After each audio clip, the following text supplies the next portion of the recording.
You know, ladies and gentlemen, they say truth can sometimes be stranger than fiction. Now, this is a real movie, and it's a real plot, and it's a real superstar that appeared in it.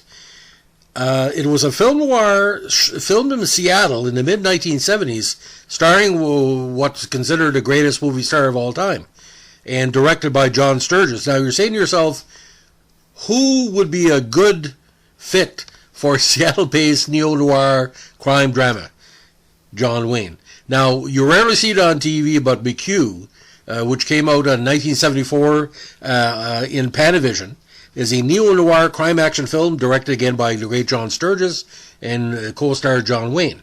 The strong supporting cast includes Eddie Albert, Diana Muldaur of Star Trek and Star Trek Next Generation fame, and Al Lettieri, as well as Colleen Doors, Clu Gallagher, David Huddleston, Julian Christopher, credited as Jim Watkins, Roger E. Mosley of Magnum P.I. fame, and William Bryant.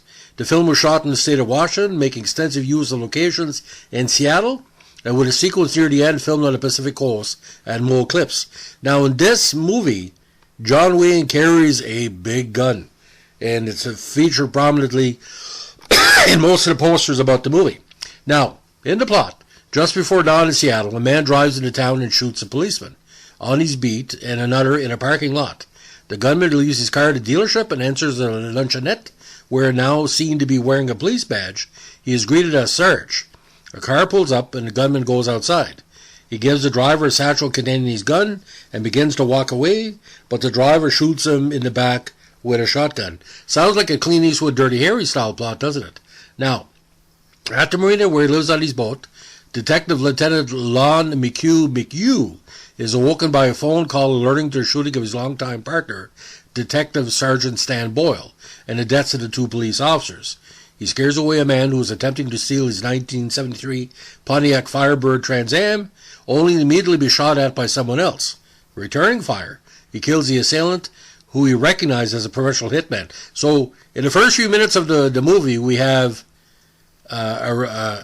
two killings of cops, killing of the hitman, John Wayne, they're trying to steal his Trans Am, and someone trying to kill him, and he's killing the sniper, so it's a lot of action going on.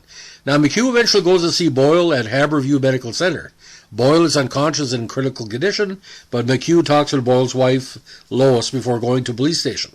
Although Captain Edward Kosterman believes the shootings are the work of counterculture militants, McQ was convinced local shipping magnate and suspected narcotics dealer Manny Sandiego, who is being investigated by McQ and Boyle, is responsible.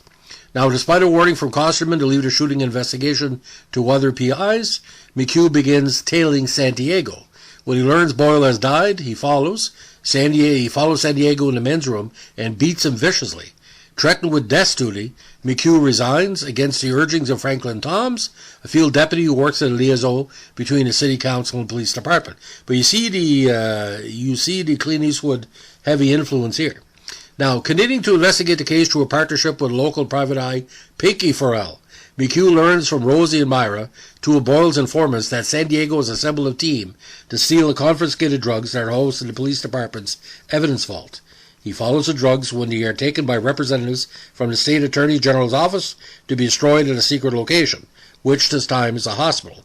Sandiego's team, disguised employees of the laundry service, steal the drugs, and McQ gives chase, but they get away. Kosterman forces McQ to forfeit his personal revolver, so McQ goes to the gun store and acquires by a pistol and a MAC-10 submachine gun. Has to be seen to be believed, ladies and gentlemen. Now, that night, McQ breaks into Sandiego's office, but is caught. Sandiego reveals the drugs his team stole turned out to be powdered sugar, the real drugs having been replaced in the evidence vault by corrupt members of the police department, and lets McQ go, though not before paying him back for the earlier beating. Now suspecting Kosterman may have been responsible for Boyle's death, McQ revisits Boyle's informants and learned there were rumors Boyle was dirty. Then, with him inside, McQ's car is crushed between two semi-trucks. Interesting scene, by the way. I don't know if John did his own stunts, but it was very impressive. He deduces the unusual attack was intended to separate him from his car rather than kill him, so he leaves the hospital to inspect his car, the impound lot, and discovers the missing drugs hidden inside. Kosterman arrives with backup, saying there was an anonymous tip about the location of the drugs, but McQ manages to escape. Now in the morning, McQ knocks on Lois's door. She says she's leaving to visit her parents, and McQ tags along. When you're near the Pacific Ocean, he tells her that he knows Boyle stashed the drugs in his car and accuses Lois of helping Boyle's accomplice double-cross him. McQ finds the drugs in Lois' suitcase, and when a car begins to follow them, directs her to take a turn off to the beach. He kills the other driver in the ensuing shootout and discovers the dead man is Tom's. San Diego and his men arrive in 2 cars, and McQ leads them to a high-speed chase down the beach, followed by a standoff that ends with everyone dead, except for McQ. Tags to his back 10, and Lois was subsequently locked up.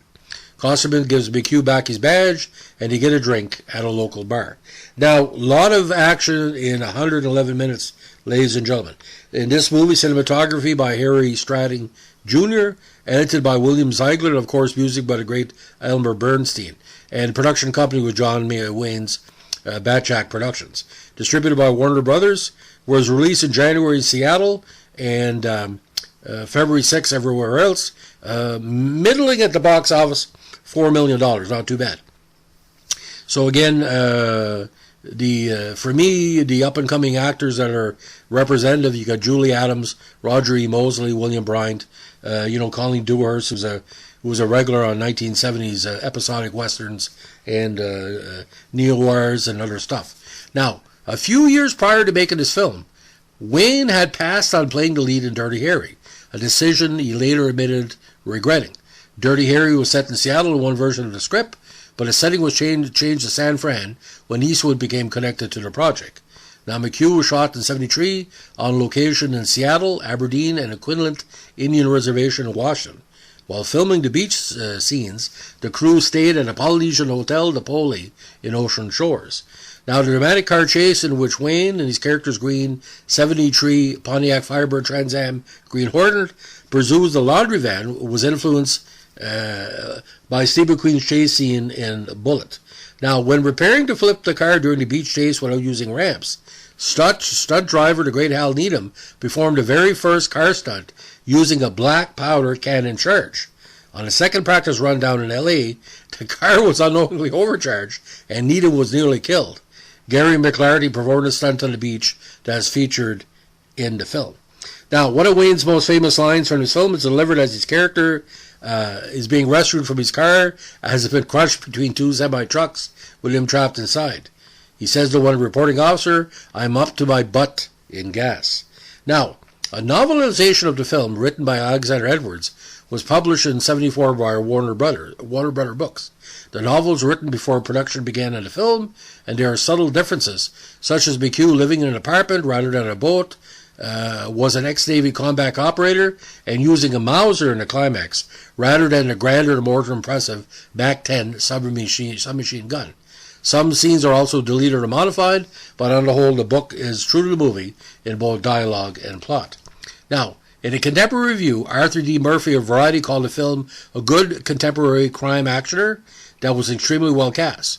Co-producer Lawrence Roman Scrim has some good twists, turns, and ironies, caught well by director John Sturges. Kevin Thomas of the LA Times compared McQ favorably to the recent Magnum Force, the sequel to Dirty Harry.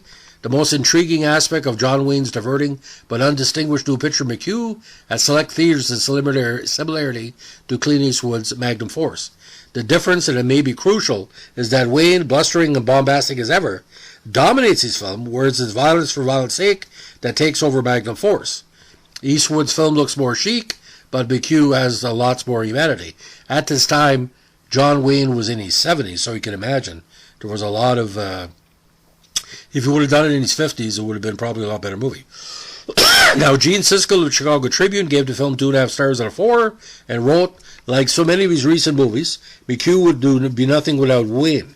In fact, less than nothing, because though its story takes a high number of unexpected turns, the pacing is cruisingly slow, its supporting characters are cruisingly vapid, and yet the film holds together around Wayne."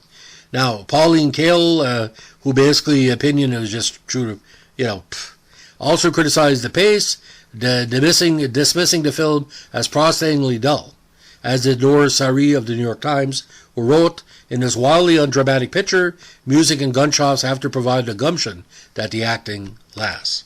Now, retrospectively, James M. Tate of Cult Film Freaks said the movie has a film noir quality. I saw it once. I tend to agree. It's film noir in the day.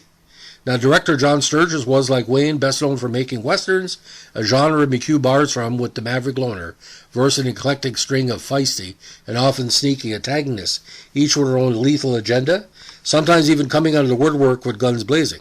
But with the cool-looking MAC-10 submachine gun and a snaky trail pitting one man against shadowy odds, this is really a modern noir thriller, providing a chance to see the American icon grittier, and often more vulnerable than ever before, at least in a modern setting. Now, Rotten Tomatoes, not good rating, 44% based on 9 reviews, with an average score of 5.5 out of 10. Now, I think for me, it really, the reason why it works, because you're not seeing John Wayne doing something he hasn't done before, but he happens to be in modern day and modern dress, and just like he's sheriffs and people with a conscience to kind of save the old West, he's trying to save the new West from drugs and from exploitation. But for me, it works because John Wayne with a big machine gun seems a good fit, and it didn't hurt Dirty Harry having McQ out at the same time because you could compare. It'd be interesting to show them back to back at a drive-in feature, double feature back in the day. McQ would be the aperitif, after Magnum Force or Dirty Harry. I really think it wasn't really given a chance, and somebody should be out there and try to redo the plot of this movie. It'd be quite interesting, like something like a George Clooney meets a Tom Hanks or personality. I don't know when the last time George Clooney did a film noir. It's been a while. He'd be really good at this. But I think Diana Muldaur and the rest of the supporting actors, and Eddie Albert is always strong. He's always had a good supporting cast. And it feels like a TV movie in places, but also feels like it feels like a really strong film noir drive-in movie. And Seattle was an untapped area for movies at the time. So, ladies and gentlemen, if you like what we're doing with our John Wayne podcast, and if you like McQ, let us know in the comment section. Give us a like, comment, subscribe, or share, and a super chat. If you like what we're doing in all our categories we cover here, we take requests, and requests are always, always appreciated and always highly considered. Thanks for listening. Bye.